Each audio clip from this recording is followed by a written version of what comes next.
मेरा नाम अरुण सर है। स्टूडेंट्स, मैं बोरीवली म्युनिसिपल स्कूल से हूँ। मैं आज आप लोग को चैप्टर 5 9th स्टैंडर्ड को ज्योमेट्री सिखाने वाला हूँ। क्वेश्चन नंबर 6, 7, 8 और 9। तो क्वेश्चन नंबर 6 है, आयत पी क्यू आर एस के विकर्ण परस्पर बिंदु एम पर प्रतिच्छेदित करते हैं। यदि कोण क्यू एम आर बराबर 50 अंश तो कोण एम पी एस का मान ज्ञात करिए। पी क्यू आर आपको दिया क्या है? पी क्यू आर एस एक आयत है और उसके विकर्ण यम पर प्रतिच्छेदित करते हैं।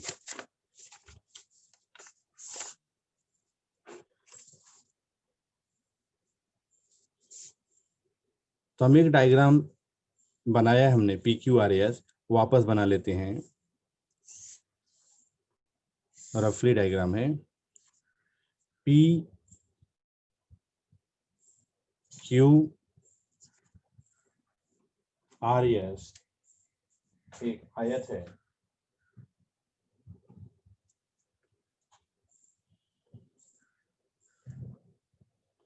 पी क्यू आर एस आयत है। इसके विकर्ण जो है क्यू एस से विकर्ण हुआ और आर पी विकर्ण हुआ। इसके विकर्ण एक दूसरे को प्रतिच्छेदित करते हैं यम बिंदु पर। यह दिया है कोण क्यू एम आर एक 50 अंश का है। अब आपको कोण एम पी एस का मान निकालना है, तो मैं यहां लिख देता हूं कोण एम पी एस बराबर कितना। आपको यही सॉल्व करना है, कोण एम पी एस का मान निकालना है। एम पी एस आपको इस कोण का मान निकालना है, इसका। चलिए, एक कोण का मान निकालने के लिए हम ये त्रिभुज लेंगे। तो पहला यहां पे है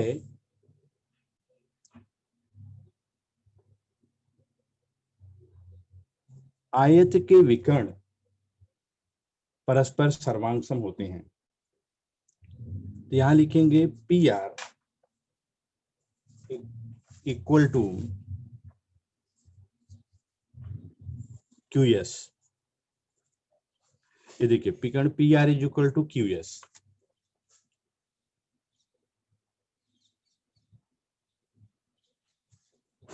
ये आयत के विकर्ण हैं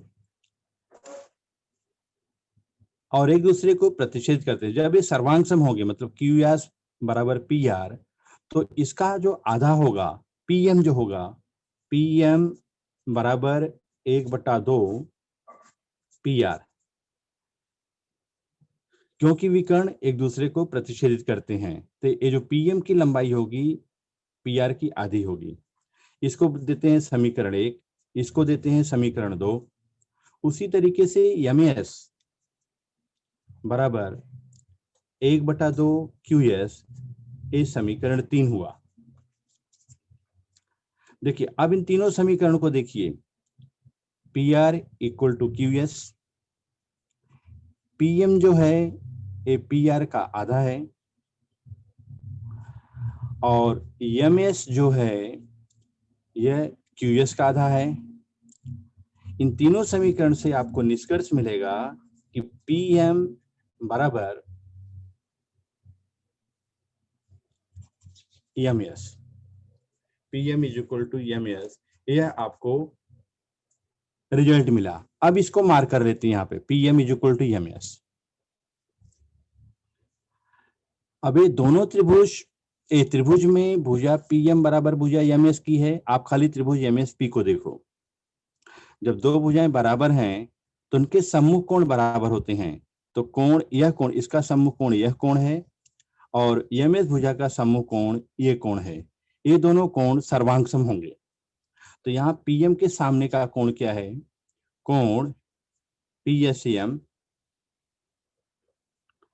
बराबर होगा एम एस के सामने का कोण क्या है? कोण एम पी एस। ये दोनों कोण बराबर होंगे।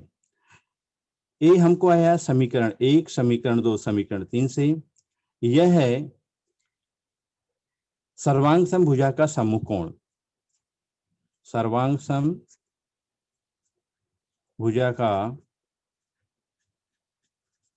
सम्मुख कोण, या आप लिख सकते हो समद्विबाहु त्रिभुज प्रमेय।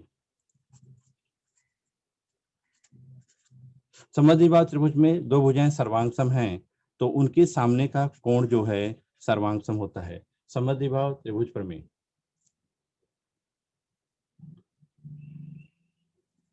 अब इन कोणों को माना, ये जो दोनों कोण हैं, इन कोणों को हमने यक्स माना यह कोण यक्स है और यह कोण यक्स है। इन दोनों कोण को यक्स के मानने के बाद में हम लेंगे त्रिभुज एमएसपी। दूसरा डायग्राम बनाता हूं, खाली ये त्रिभुज एमएसपी को लो आप, इसमें से निकाल दिया मैंने।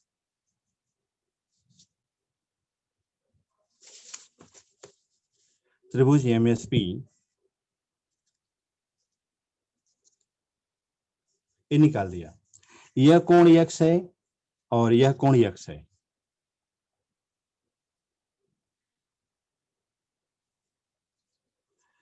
ये 50 अंश है, यहाँ पे ये भी दिया हुआ है। कोण R M Q is equal to 50 अंश, ये आपको दत्त है। कोण P M S is equal to होगा कोण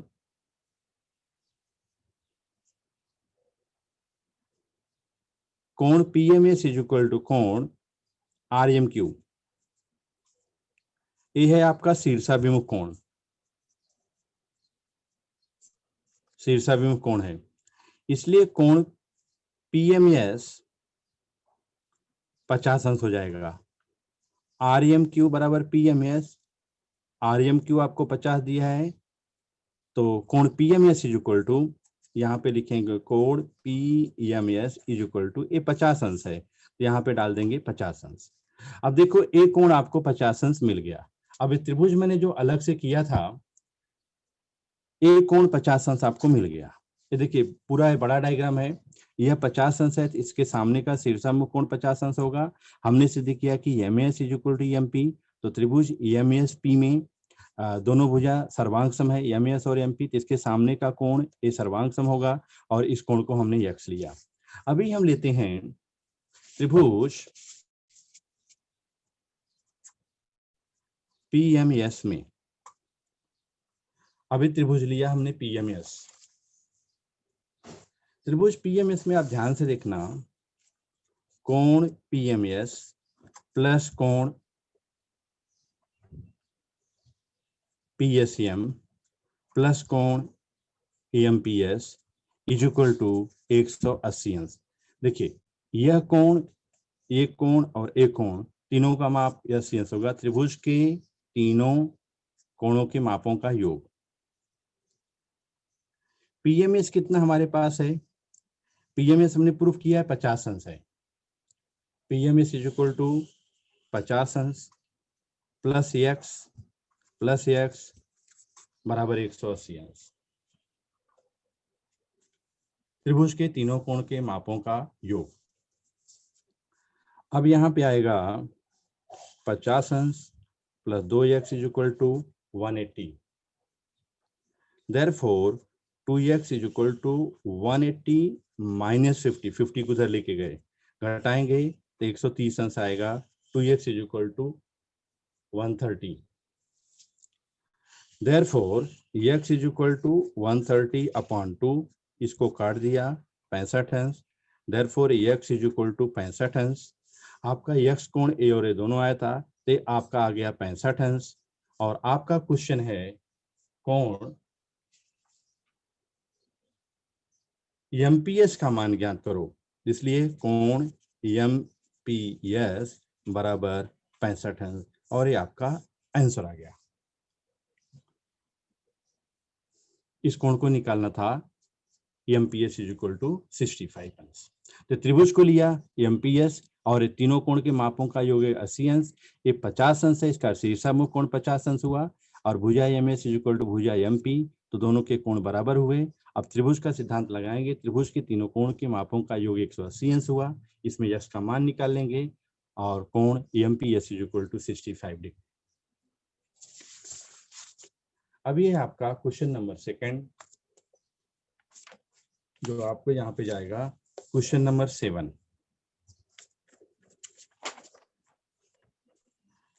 रेख ए बी समांतर है रेख पी क्यू।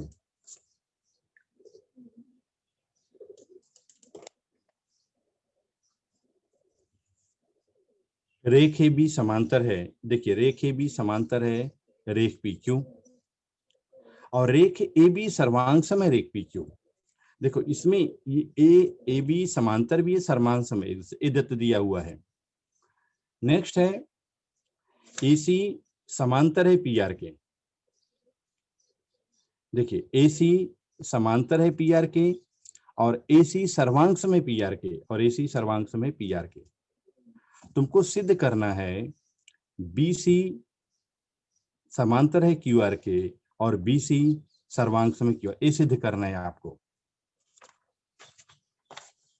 हम डायग्राम बनाएंगे वापस से।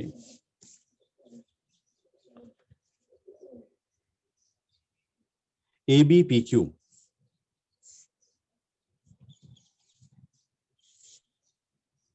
A B P Q,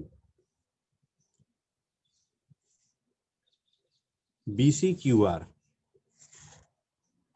B C Q are,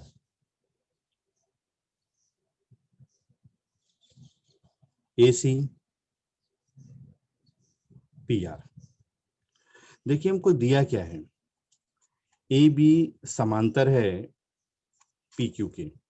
देखिए इसको पकड़िए, ए बी समांतर है पी क्यू के, यह हमको दत्त है।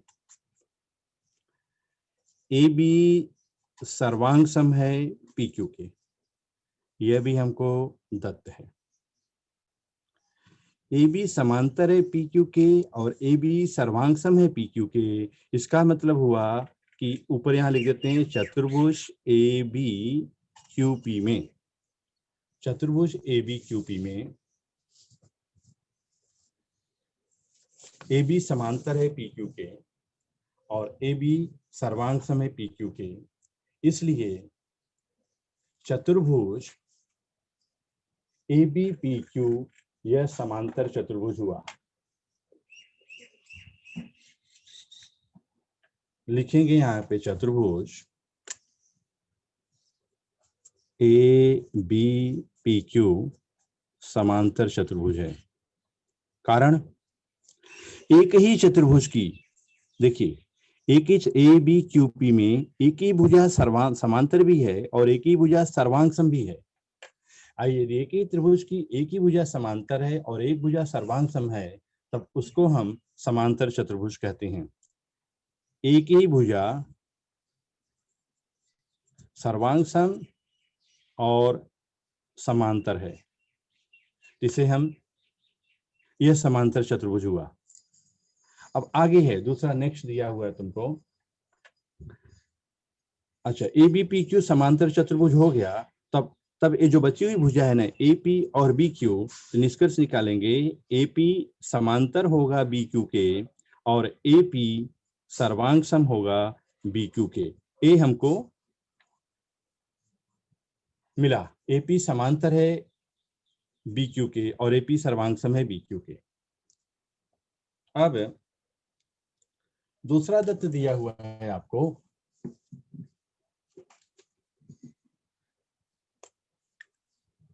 ए सी समांतर है पी आर के, ए सी समांतर है पी आर के, ये दत्त है। ए सी सर्वांगसम है पी आर के, ये दत्त है। डायग्राम में देखिए आप, ए सी, ये जो है ए सी पी आर के समांतर है और ए सी पी आर के सर्वांगसम है, इसलिए चतुर्भुज ए सी आर पी एक समांतर चतुर्भुज है। कारण एक ही भुजा, किसी चतुर्भुज की एक ही भुजा सर्वांग सम और समांतर हो तो उसे कहते हैं, तो वह समांतर चतुर्भुज होता है। तो इसलिए एसीआरपी समांतर चतुर्भुज हुआ। जब एसीआरपी समांतर चतुर्भुज हुआ, देखिए हमने सिद्ध किया एसीआरपी समांतर चतुर्भुज हुआ, तो भुजा एपी सर्वांग सम होगी, इसलिए भुजा एपी सर्वांग सम होगी भुजा सी आर, और भुजा एपी समांतर होगी भुजा सी आर।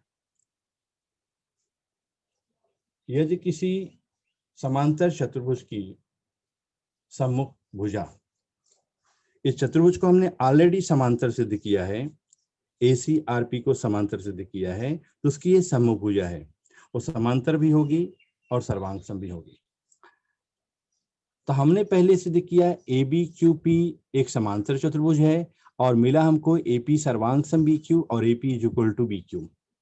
उसके बाद हमने लिया चतुर्भुज एसीआरपी, ए चतुर्भुज एसीआरपी एक समांतर चतुर्भुज सिद्ध किया, और हमको मिला एपी सर्वांग सम सी आर और एपी समांतर सी आर है। अब इन दोनों चीजों को, इसको और इसको हम देखेंगे। हमको क्या मिल रहा है यहाँ पे, एपी समांतर है बी क्यू, एक के सर्वांग सम है बीपी के, और यहाँ पे देखिए एपी सर्वांग सम है सी आर के और एपी समांतर है सी आर के। तो हमको मिला बी क्यू समांतर है एपी के और सी आर समांतर है एपी के। इसका मतलब हुआ कि बी क्यू समांतर है सी आर के। देखिए बी क्यू समांतर एपी और एपी समांतर सी आर, ये दोनों है यहाँ पे, इसलिए बी क्यू और सी आर भी आपस में समांतर होंगे। दूसरा है बी क्यू सर्वांग सम है एपी के और एपी सर्वांग सम है सी आर के, मतलब एपी सर्वांग सम बी क्यू, एपी सर्वांग सम सी आर, इसका मतलब बी क्यू और सी आर सर्वांग सम होंगे। यहाँ पे बी क्यू सर्वांग सम सी आर, ये हमको मिला।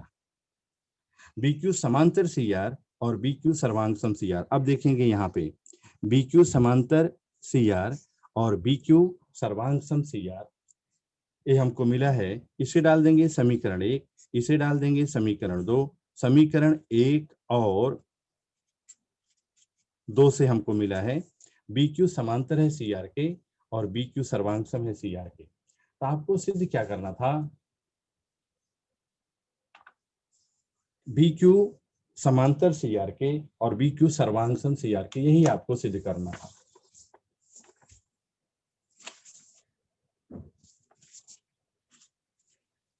यहाँ पे बीसी समांतर है क्यू आर के और बीसी सर्वांग सम है क्यू आर के, आपको यही सिद्ध करना था, बी क्यू समांतर सी आर और बी क्यू सर्वांग सम सी आर। एक क्वेश्चन नंबर 7 था। तो इसमें देखिए ए बी समांतर पी क्यू, ए बी सर्वांग some P Q, A B समांतर पी क्यू और ए बी सर्वांग सम पी क्यू, तो हमने निकाला ए बी क्यू पी समांतर त्रिभुज है, इसलिए भुजा एपी सर्वांग सम हुई भुजा बी क्यू के समांतर भुजा बी क्यू के। दूसरा हमको दिया हुआ है कि एसी समांतर है पी आर के, ये देखिए ए भुजा मार करता हूँ, एसी समांतर पी आर के, एसी सर्वांग सम पी आर के, इसलिए चतुर्भुज एसी आर पी जो है ए बी समांतर चतुर्भुज हुआ। अब हमको क्या मिलेगा, ए भुजा और ए भुजा सर्वांग सम इसके, मतलब बी क्यू सर्वांग सम सी आर के और बी क्यू समांतर सी आर के। देखिए AP B Q C R आपस में समांतर है, इसलिए हमको मिला बी क्यू सर्वांग सम सी आर और बी क्यू समांतर सी आर। आपका यही रिक्वायरमेंट था कि सिद्ध करो बी क्यू आर सी एक समांतर चतुर्भुज मिला और बी क्यू सर्वांग सम सी आर हो गया और बी क्यू समांतर सी आर हो गया। उसके बाद में क्वेश्चन नंबर 8 है आपका।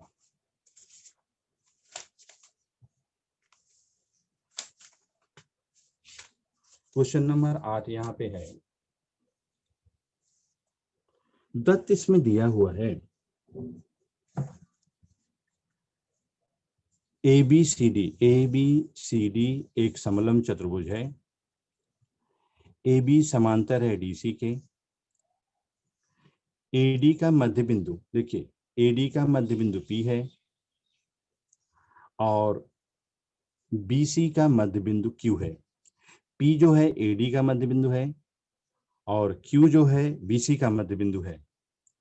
तो आपको सिद्ध करना है PQ समांतर AB पहला और PQ बराबर AB half of AB plus DC। इसे आपको सिद्ध करना है। देखिए ABCD समलंब चतुर्भुज है तो AB समांतर है DC के और आपकी BC तिर्यक रेखा हो गई, BC तिर्यक रेखा है। तो ये जो कोण है कोण ABC, यह कोण ABC और कोण एकांतर कोण होंगे, कोण BCR, ये दोनों कोण आपके एकांतर कोण होंगे। इसको मैं जरा एक फिर से डायग्राम बना देता हूं। ABCD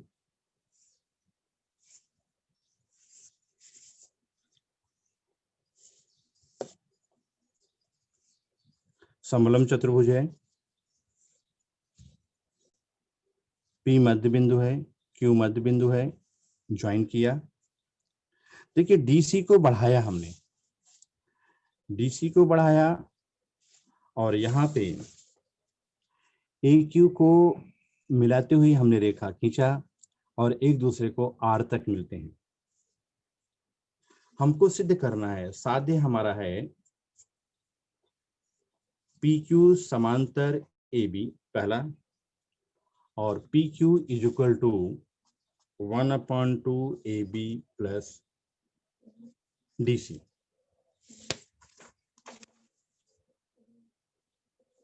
इसको सिद्ध करना है हमें।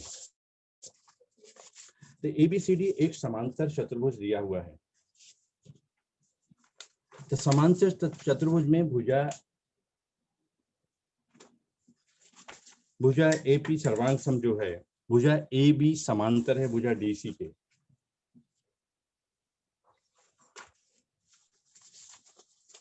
ये तो मालूम पड़ गया भुजा AB समांतर है भुजा DC के। पहले रचना क्या करेंगे, DC को बढ़ाया और AQ को मिलाते हुए बढ़ाया, दो R पर यहाँ पर प्रतिच्छेदित करेंगे। देखिए AB समांतर हो गया DC के, ये DC के और BC इसकी तिर्यक रेखा हो गई।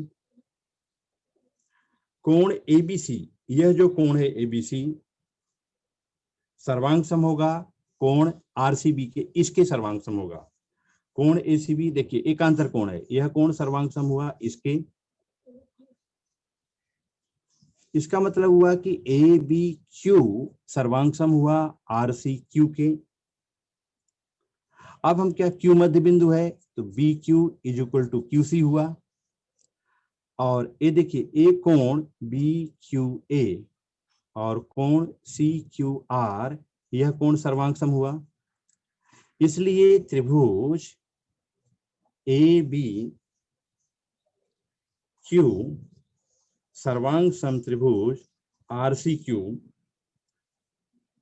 कोण भुजा कोण कसौटी के द्वारा, ये दोनों त्रिभुज सर्वांग सम हुए। ABQ और RCQ ये दोनों त्रिभुज सर्वांग सम हुए। जब त्रिभुज सर्वांग सम हो गए तो उनकी बची हुई भुजाएं आपस में सर्वांग सम होगी।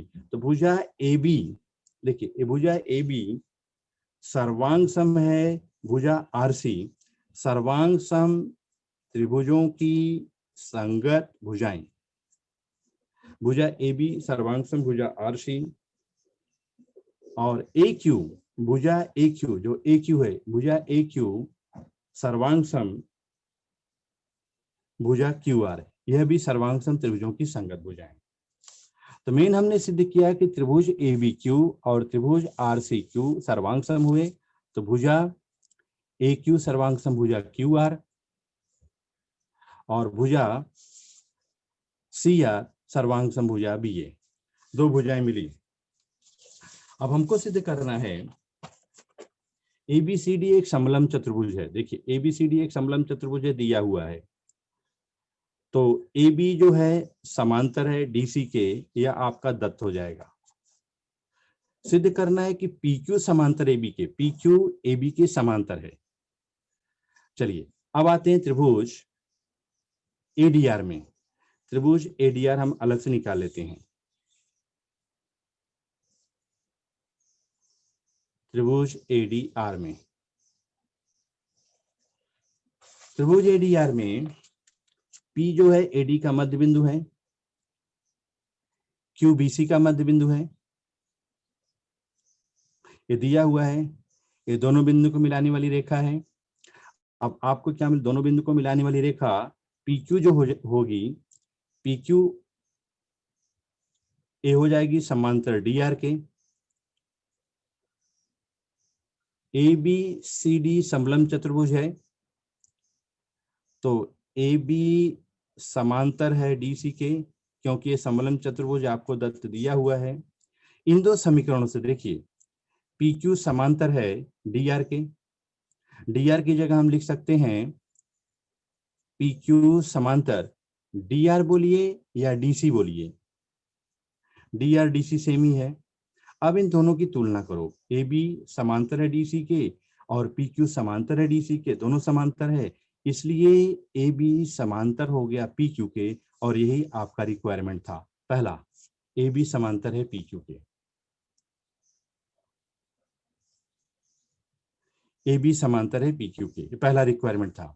दूसरा है P Q 1/2 A B plus C D, ये दूसरा प्रूफ करना है आपको। त्रिभुज वापस लेते हैं त्रिभुज एडीआर में, त्रिभुज एडीआर में, त्रिभुज ए डी आर में पी क्यू बराबर, देखिए पी मध्य बिंदु है, क्यू मध्य बिंदु है, पी क्यू बराबर 1/2 डी आर, मध्य बिंदु का प्रमेय, दो भुजाओं के मध्य बिंदु को जोड़ने वाली रेखा तीसरी की आधी होती है। अब डी आर क्या है, 1/2 डी आर, डायग्राम में देखते हैं डी आर, तो D R is equal to D C plus C R, यहाँ पे देखिए D C plus C R, 1/2, D C अपनी जगह पे रखो। हमने सिद्ध किया C R is equal to A B, तो सी आर की जगह हम ए बी डाल देंगे, तो आ जाएगा तुम्हारा P Q is equal to 1/2 D C plus A B, ये तुम्हारा दूसरा रिक्वायरमेंट था, P Q is equal to 1/2 plus D C. तो यहाँ वापस त्रिभुज एडीआर देखना, पी क्यू बराबर 1/2 डी आर के, डी आर बराबर D C plus C R का मान ए बी के बराबर है, इसलिए P Q equal to 1/2 D C plus A B. ये था आपका 8वां सवाल। अभी 9वां सवाल देखेंगे हम। 9th में दिया हुआ है एबीसीडी एक समलंब चतुर्भुज है, ए बी समांतर है डीसी के,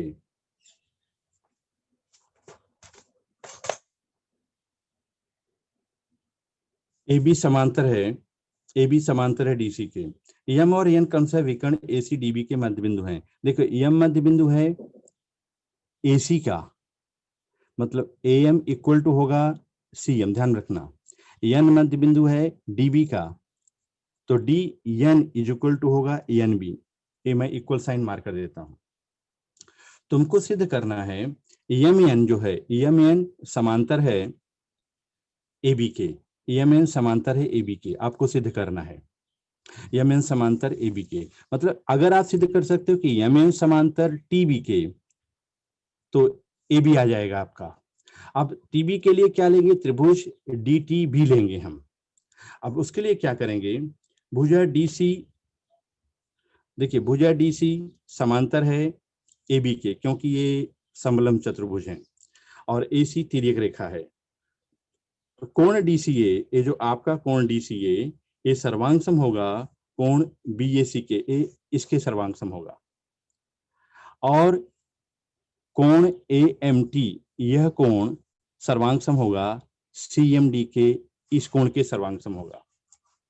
तो हम देख रहे हैं त्रिभुज एएमटी और त्रिभुज सीएमडी में एएम सर्वांग सम हुआ सीएम, कोण सीएमडी सर्वांगसम कोण एएमटी, और भुजा एएम सर्वांगसम भुजा सीएम, इसलिए त्रिभुज एएमटी सर्वांगसम त्रिभुज सीएमटी, ये दोनों त्रिभुज सर्वांग हुए। इसलिए देखिए इंपॉर्टेंट क्या है, इसलिए DM इक्वल टू MT, ध्यान रखना ये हमको लाना है, DM is equal to MT। ये है सर्वांग त्रिभुजों की संगत भुजा, DM is equal to MT। आपका M मध्य बिंदु मिला, N मध्य बिंदु दिया हुआ है। त्रिभुज DTB में इन दो मध्य बिंदु को मिलाने वाली रेखा तीसरी की आधी होती है, तो MT is equal to 1/2 TB आएगा। तो और N is equal to parallel to TB आएगा। अब जब हमको मिल गया MN पैरेलल टू TB और पूछ क्या रहा है MN parallel to AB, TB और AB सेम है क्योंकि T मध्य बिंदु है, T जो है इसका एक बिंदु है ATB, इसलिए MN समांतर हुआ AB के। हमने लाया MN समांतर TB के, अतः MN समांतर AB के, और यही आपका रिक्वायरमेंट है MN समांतर AB के। चलिए ये लास्ट वाला क्वेश्चन था, किसी को कुछ प्रॉब्लम?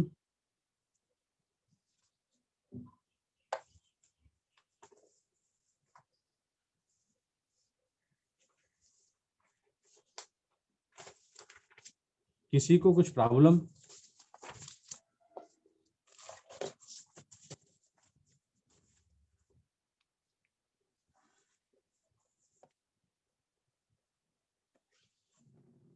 किसी को कोई प्रॉब्लम? Hello sir. हाँ बोलिए। Good morning sir. Good morning sir 9वीं का एक बार फिर से समझाइए ना। अच्छा, ध्यान से जरा डायग्राम देखना। हाँ ध्यान ओके से सर। डायग्राम देखना, एक मिनट ध्यान से देखना, मैं बताता हूँ और आप आराम से समझ जाओगे। ABCD एक समलंब चतुर्भुज है, दिखाई दे रहा है ना बराबर, हाँ सर। ABC एक समलंब चतुर्भुज है बराबर, ये दिया है। AB समांतर DC के, देखिए AB है समांतर DC के है, AB दिया है। M जो है विकर्ण AC का मध्य बिंदु है M, और N जो है विकर्ण DB का मध्य बिंदु है। आपको सिद्ध करना है कि MN जो है यह समांतर है AB के। तो क्या है हम देखेंगे, देखो M जो है AC का मध्य बिंदु है, तो CM बराबर होगा AM के। उसके बाद देखिए A कोण जो है DEMC सर्वांग सम होगा TEMA, ये शीर्षाभिमुख कोण है, और DC समांतर है AB, समलंब चतुर्भुज है और ये तिर्यक रेखा है, और यह कोण ACM और यह कोण TAM सर्वांग सम होगा, एकांतर कोण है। इसलिए हुआ क्या आपका कि त्रिभुज जो है CMD और त्रिभुज AMT त्रिभुज जो है सर्वांग सम है, दोनों त्रिभुज सर्वांग सम है। सर्वांग सम त्रिभुज हैं तो उनकी बाकी घटक सर्वांग सम होते हैं, इसलिए DM सर्वांग सम MT हमको यही लाना है। हमको लाना है DM सर्वांग सम MT, और उसके लिए सिद्ध करना है कि त्रिभुज DMC सर्वांग सम त्रिभुज AMT, ये मध्य बिंदु हो जाएगा। अब लेंगे त्रिभुज DTB में M मध्य बिंदु है DT का, N मध्य बिंदु है AB का, मध्य बिंदु को मिलाने वाली रेखा MN तीसरी भुजा की समांतर होती है, MN समांतर TB, TB और AB एक ही है, इसलिए MN समांतर AB के। क्लियर हुआ? Yes sir, thank you sir. और कुछ? सर खाली डायग्राम जो है ना, इसमें डायग्राम में पकड़ करना। और कुछ? एनीबडी?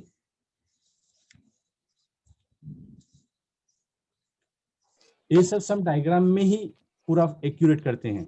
Hello sir. हाँ बोलिए। सर 8वीं का समझाइए ना थोड़ा। अच्छा 8वीं का फिर से समझाऊं? ओके। और सर स्क्रीनशॉट भी लेना है। स्क्रीनशॉट भी लेना है, ओके। 8वीं का जरा समझ लो फिर से। चलो ये डायग्राम देखना है आप। हाँ इसमें दिया क्या है, 8वां में क्या दिया हुआ है, ABCD समलंब चतुर्भुज है, ABCD समलंब चतुर्भुज है। AB समांतर, देखिए AB समांतर है DC के, ये दिया है आपको। AD का मध्य बिंदु P जो है AD का मध्य बिंदु है, और BC का मध्य बिंदु Q है। तो आपको सिद्ध करना है कि PQ जो है, PQ समांतर है AB के, और PQ जो है 1/2 AB प्लस DC के है। तो आप इसमें क्या लोगे, देखो AB समांतर है DC के, और ये आपकी तिर्यक रेखा है, तो यह कोण और एक कोण सर्वांग सम होगा, एकांतर कोण है। देखिए यह कोण और एक कोण शीर्षाभिमुख कोण है। तो आप सिद्ध करो त्रिभुज ABQ और त्रिभुज RCQ ये सर्वांग सम त्रिभुज हुए, मोस्ट इंपॉर्टेंट है, त्रिभुज एबीक्यू त्रिभुज आरसीक्यू सर्वांग सम त्रिभुज हुए, इसलिए सीआर सर्वांग सम होगा एबी के, सीआर सर्वांग सम होगा एबी के, ध्यान रखना सीआर और एबी सर्वांग सम हुए। जब सीआर और एबी सर्वांग सम होंगे तो देखना यहाँ पे त्रिभुज एडी आर लेना है, बड़ा वाला त्रिभुज, पी मध्य बिंदु है, क्यू मध्य बिंदु है, दोनों बिंदु को मिलाने वाली रेखा तीसरी भुजा के समांतर होती है और आधी भी होती है। तो पी क्यू जो है समांतर हो गए डी आर के, इसका मतलब पी क्यू समांतर हो गया डीसी के, और ए बी समांतर है डीसी के। देखिए ए बी समांतर है डीसी के और पी क्यू भी समांतर है डीसी के, इसका मतलब है कि ए बी और पी क्यू समांतर हो गए। ये आपका पहला रिक्वायरमेंट था, पी क्यू और ए बी समांतर हो गए। दूसरा है त्रिभुज ए डी आर में ये दोनों पी मध्य बिंदु की मध्य बिंदु है और पी क्यू बराबर होगा 1/2 डी आर। मध्य त्रिभुज के मध्य बिंदु का प्रमेय, मध्य बिंदु को मिलाने वाली रेखा तीसरी भुजा की आधी होती है। आप ध्यान रखना त्रिभुज एडीआर लेना, तो पी क्यू जो हो गया 1/2 डी आर हो गया। डी आर बराबर है डीसी प्लस सी आर, लेकिन हमने प्रूव किया है सी आर जो है ए बी के बराबर है, तो डीसी प्लस सी आर न लिख करके हम लिखेंगे डीसी प्लस ए बी, और आपका आंसर आएगा P Q equal to 1/2 A B plus DC. Clear? Yes sir. ये डायग्राम में समझना है एक्यूरेट। और किसी को कुछ प्रॉब्लम? किसी को कुछ प्रॉब्लम? स्क्रीनशॉट ले लो, 1 मिनट ऑर्डर में रखता हूं। हाँ इसका लो स्क्रीनशॉट।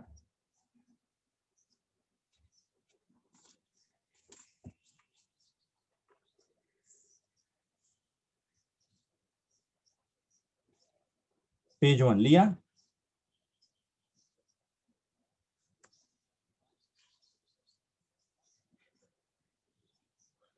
पेज 1 हो गया? स्क्रीनशॉट हो गया बच्चे? आंचल शर्मा बोलो, आंचल शर्मा क्या प्रॉब्लम है? आंचल शर्मा हेलो सर। हाँ बोलो क्या प्रॉब्लम है? सर हो गया स्क्रीनशॉट। स्क्रीन हो गया तो बोलते जहाँ हो जाएगा, तो ये दूसरा पेज है। Okay sir.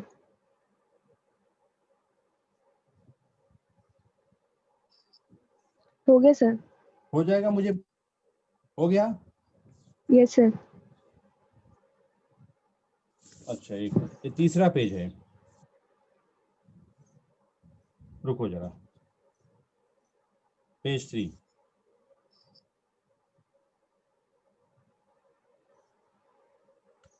हो गया सर। हुआ। पेज 4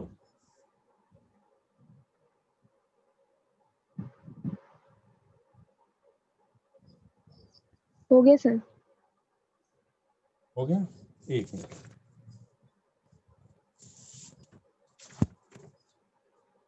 पेज 5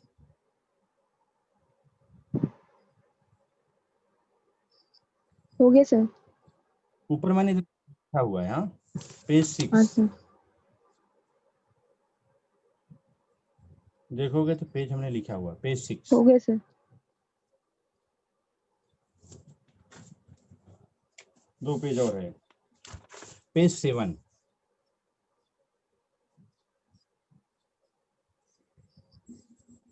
हो गया सर। पेज 8